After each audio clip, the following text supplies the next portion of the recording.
you all, this is Sierra, and I am so excited to introduce my guest today. But we are going to do my MS story, and we're doing this for MS Awareness Week.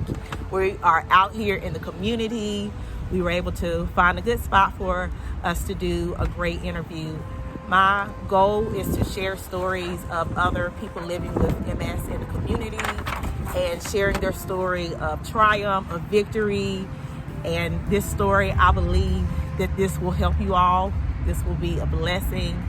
It's just so inspiring to hear her story. I'm going to have Courtney introduce herself. All right, well, my name is Courtney. I am 31 years old, and I am living with MS. Okay, thank you so much. So first, I want to let my audience know, how did we meet? We met, I saw her on WXII, and I heard her story, and I'm like, I'm going to write her. And no, I was not expecting for you to write me back, but thank God you did. I really appreciate that. Your story was just amazing. When I read the book, it was even more amazing. So that's how we met.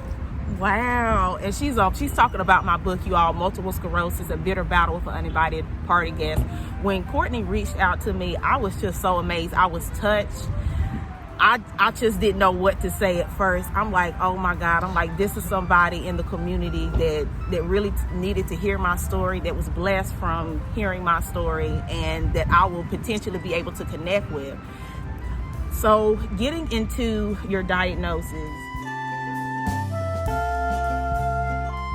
when did you find out you were diagnosed with multiple sclerosis? Like, what was your initial reaction, and what type of MS was you diagnosed with? Yes, ma'am. Okay, so I was diagnosed back on August 5th of 2015. Okay. I do have relapsing remitted MS. Mm-hmm. And when I found out that I had MS, first of all, I was happy that they found out what was going on with me. Yes. Because it took forever. Okay. They called me. I was in the car with my mom and my sister. Okay. They told me, and I broke down crying because I have an uncle. He passed away from MS. So I'm like, oh my gosh. Okay. So, but I am very grateful. Yes. You know, they found out. Mm-hmm. It has not been an easy task, but I'm getting through it. Yes. So that is my story. Wow. So you kind of was already familiar with MS through seeing your uncle go through his journey with MS. A little bit. I saw him walking around with a cane, a walker. I didn't really know the details. Mm-hmm. So when it happened, I'm like, oh my gosh, it's going to happen to me. I'm going to be like him. Mm-hmm. But it's not as bad as it seems. You know? So I know a little bit. I knew a little bit about it. Mm-hmm. I know more now, of course. Mm-hmm. But it's not bad. As bad as people think. It's not a death sentence. So what symptoms were you experiencing that led you to go to get for further testing? Well, I had weakness in my legs. Like when I walked, I could not walk far. Oh. And I didn't know what was going on. Mm-hmm. I had blurred vision. Mm-hmm. I think those are the most things that had me like, what's going on? Like, what the world? Okay. Mm-hmm. So you had the blurry vision. You had difficulty walking. Mm-hmm. So you couldn't walk really far. Mm-hmm. So, okay. I experienced the same thing. I was starting to have difficulty walking, far places, and then I was starting to fall. And I'm like, okay, I'm having an issue here, because now not only am I not having my balance and I can't walk far, but now I'm starting to fall. I have no control of my legs. So that's really good. So when you look back at your journey, when you look back at your MS journey, are there any early signs and symptoms of MS that you would say you was experiencing?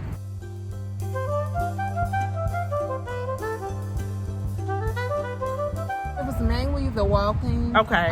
Also with my job, I do customer service on the phone, and I had bad tremors, and I didn't know what was going on. My vision was terrible. I didn't know, and that caused me to go to the doctor, try to figure out what's going on. After I say it took years, a long time to find out, but when they found out, I was like, okay. that explains everything. Yeah. So that explains like the challenges with the vision and the tremor. So what was going on? You say you was having blurry vision? Yeah, Okay. I had double vision actually. Okay. And I didn't know why. You know, I wear glasses. Yeah. But, you know, I never had that happen before. But it did happen when I was diagnosed with MS. Okay. You was kind of having like unsteady gait and you wasn't able to walk far. So what would you do? Would you like take a break? Like you was like, oh, you know, I'm a little tired here. Did you feel were you fatigued? Yes. Okay. Yes, I'm still fatigued. Yeah. But yes, ma'am. They called you and you found out and you was in the car, you said, with your mother and your sister. And you said you started breaking down crying. So what was their reaction? My mom, she was like, no ma'am, you're not gonna cry. You're gonna be okay. You know, we're gonna get through this. And they've been by my side, my dad, everyone, all my family, during this process. Like, yes. How was your sister's reaction? She didn't really say much, but she's always there. Like, if we go out, I don't go in the store, she'll say, you know what, hold on, let me go get it. Okay. So she's supportive, very supportive. Okay, good. I know initially my sister and my mother, they have a background in nursing in the healthcare field. So they kind of knew that it might have been MS, but they didn't want to say anything until my tests were confirmed. But my sister was kind of like quiet too. She did more like observing and checking in, saying, hey, Sarah, you know, you okay? Like, what's going on today? Do you need something? And of course, I had a bit of battle. So I most certainly was not as verbal as I should have been. But she was still kind of like your sister. She was still there and she would go in the store and get things that I need. So that's really good. So getting into that, like into your family supports, what are some ways that your family helped you in your MS journey?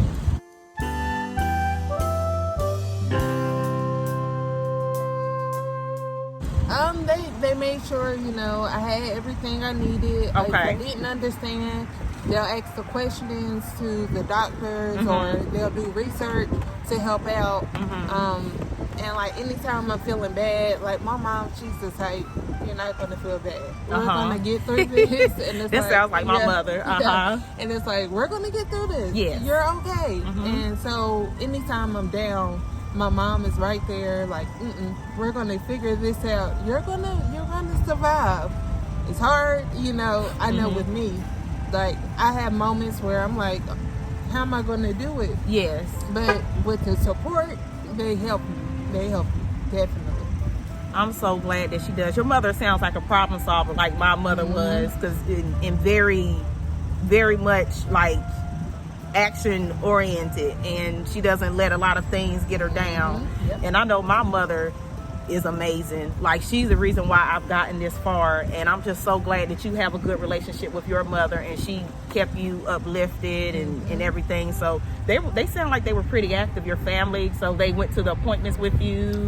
Initially, yes, ma'am. Okay. Yeah, my dad was there, my sister, oldest sister. Okay. And then of course my mom wanted to know what was going on. Uh-huh. And so they've been involved like throughout this journey. Yes.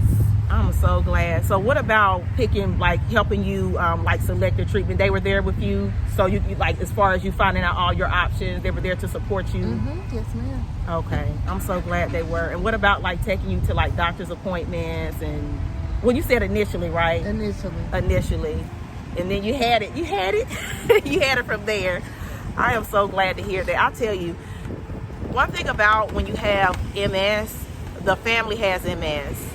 You're not the only one that's dealing with it. The family is. And if you want your loved one to thrive and you want them to be their best self, to live the best way that they can, or manage their care the best way, you have to be there for them. Now, you may have some times where you may have like a little pushback, or times where they might want to be by themselves, like me. It doesn't sound like Courtney was like me. I was a bit of little rat, y'all. I really was. So, but I would say just take moments with your family. Take moments with your family member just to check in. Attend the doctor appointments with them. See how they're managing their care. See what other things they need. If you need to run an errand for them, see what you can do. And I would say if you are the one who was diagnosed with MS, it's very important for you to you have to be willing to accept the help. It's not an easy task. It's very challenging, isn't it, Courtney? Yeah. It's very challenging, but you have to be willing to accept the help and try to manage your care the best way you can. The goal is to, of course, find a cure for MS, but in the meantime, help manage our symptoms the best way we can. If you are on treatment, getting a disease-modifying therapy that will help you slow down the progression of multiple sclerosis, that's the goal. So just continue to go on and just keep fighting. Just keep fighting. Don't give up. I'm going to now switch over. What were some helpful things that your healthcare team did to assist you with managing your care? So this can be your neurologist, your primary care doctor, or your other specialists.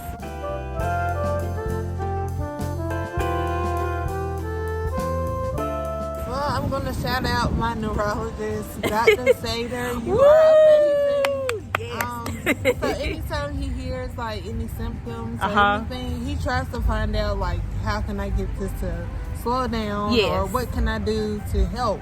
I love him.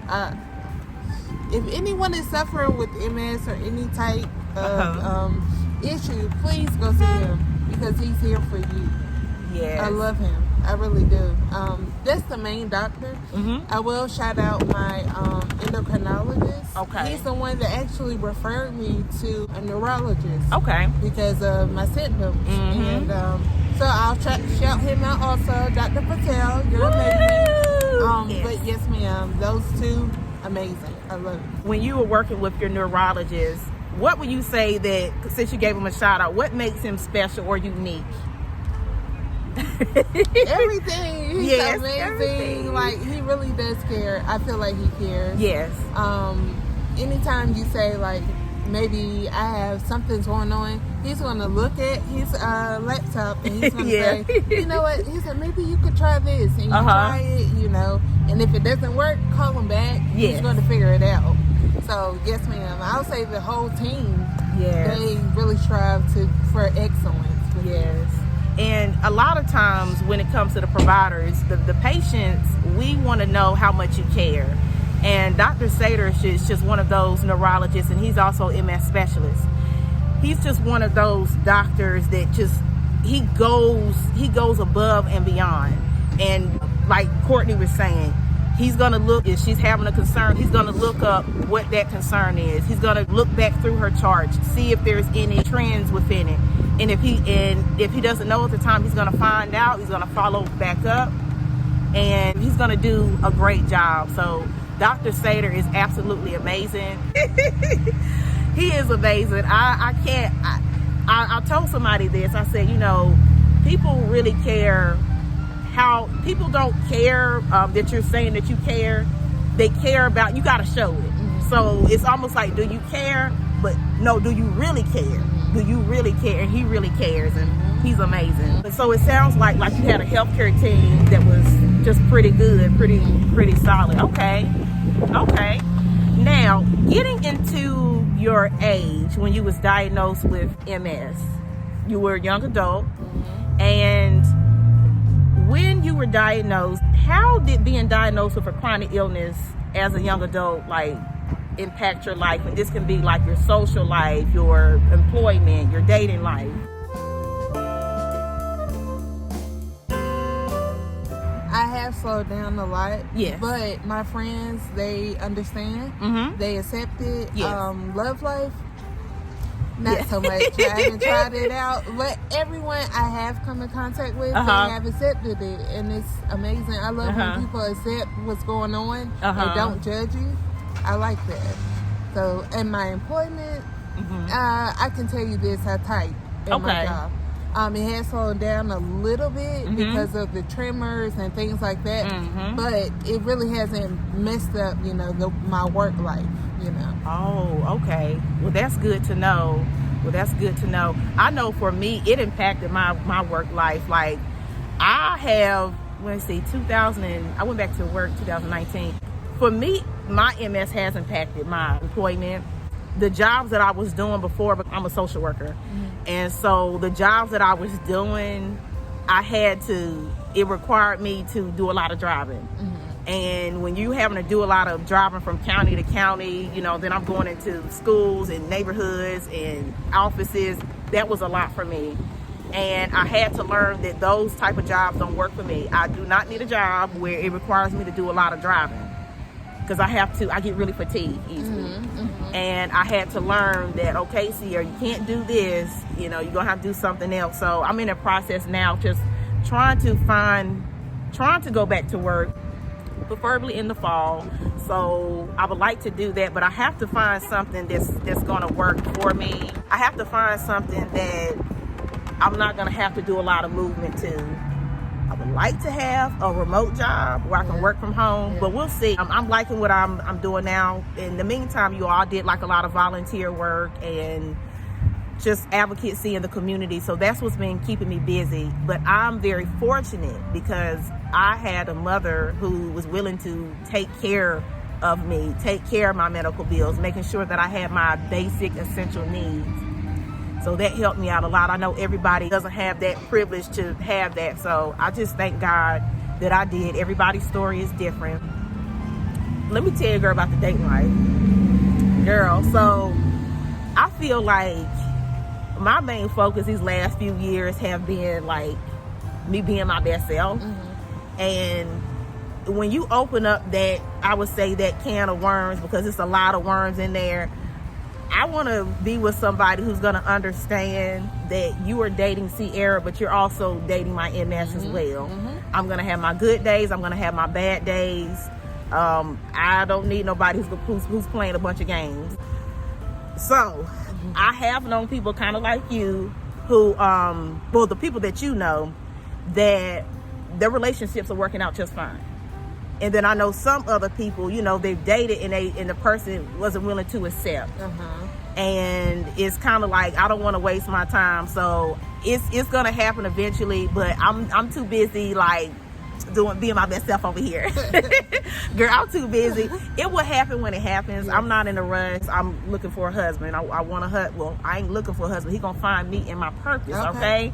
He gonna find me in my purpose, but I'm not gonna be out here just dating around and stuff, because everybody can't deal with what comes with this chronic illness, and everybody's not mature. So it's gonna happen eventually.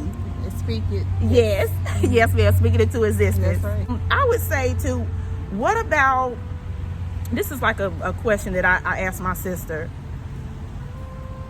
When it came to you having like relationships with your siblings, do you feel like that changed a little bit? Because with my sister, like, you know, we've always been close, but it's almost like she kind of took on role as a protector and overseer. So would you say that your sisters are more, I would say, protective over you, or they're kind of like your overseer, or they're looking out for you a lot more? Yes. Yes. We like, it brought us closer. Not only my sisters, they're both married. Yes. So it's like their husbands are like, what's going on with you? We have to do this, blah, blah, blah. Yes. I mean, it is a situation, you know, with the chronic illness where it's like, oh man, but it brought the family closer. Okay. And even with their significant others, it's like, I don't expect for you to, you know, respect me. You're married to my sister. I get that, but they are there too. Like, it's amazing. That is amazing. You have a really good support team. So what do you do now to help manage your symptoms?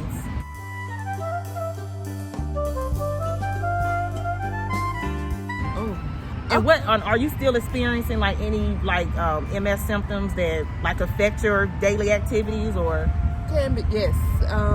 So at my job, it can be overwhelming. It's a lot of mind things you have to work with, figure it out. So when I'm tired, like, I have to take the day off and enjoy myself, you know, and then go back the next day. Okay, so you take breaks. Yeah. And you know when to take them. I have to. I can't just sit here and work.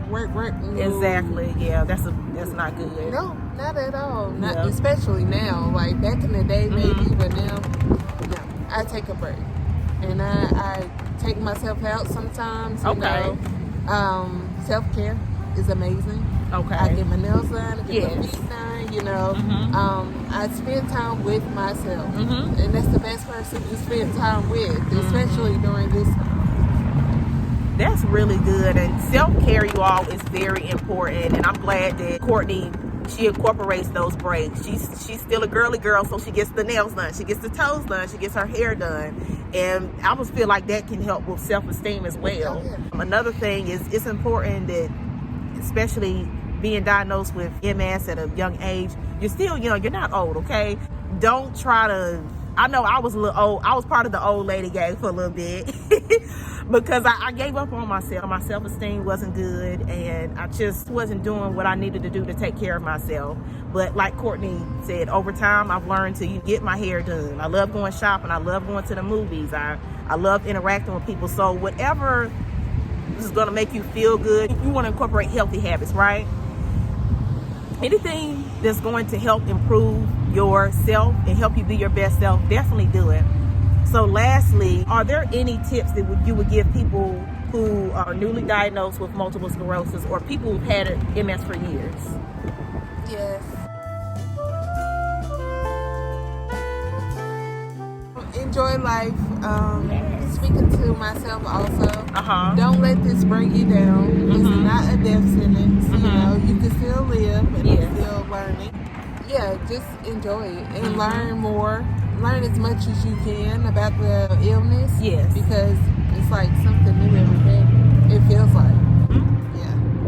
I completely agree. It is something new every day with the illness. You're going to always learn something about your body, or if you hear somebody else's story, you're going to always learn something about MS. It's a mysterious disease, of course, still in the process of trying to find a cure for it. There's different treatments out here, disease-modifying therapies. Of course, it's always good to incorporate exercise and putting good food into your body, right? So hopefully we will find a cure soon, and yes, hopefully very soon, I tell you. And I know I really didn't know about the MS resources in the MS community, but I found out through the National MS Society. They have a great website. You go up there. I mean, they really have they have the works. I can say that National Multiple Sclerosis Society, they have a lot of resources. So when you go on the website, it can be overwhelming, but the main thing to look for is they have a tab, resources, and under that it has things from giving you education about the disease to you finding support groups, online communities, you know, for you to connect with, to you're finding, like, they actually have the brochures and pamphlets up there, and then they have ways that you can be connected to different providers, different providers, I mean like neurologists and specialists. But I'm going to put it in the description below. But they have a lot up there. This was the end of Courtney's MS story. And I thank you so much for sharing your MS story, and I look forward to hearing more things, great things about you. I know that you're going to be a great MS advocate in the community, and you're going to be helping other people. Is there a place where people can find you or connect with you? Sure. Facebook, Courtney Johnson, and that's the main place. So yeah. Okay, and I will put that in the description below. But Courtney is the best. Yay! Thank you. Oh, she's the best, and thank you so much for riding with me. Found a place in the community. It worked out. Okay, you all, this is Sierra and Courtney, and we want you to be your best self, and we love you. We're signing off. We got our ribbons on too for MS Awareness Month. Color is orange. Love you all.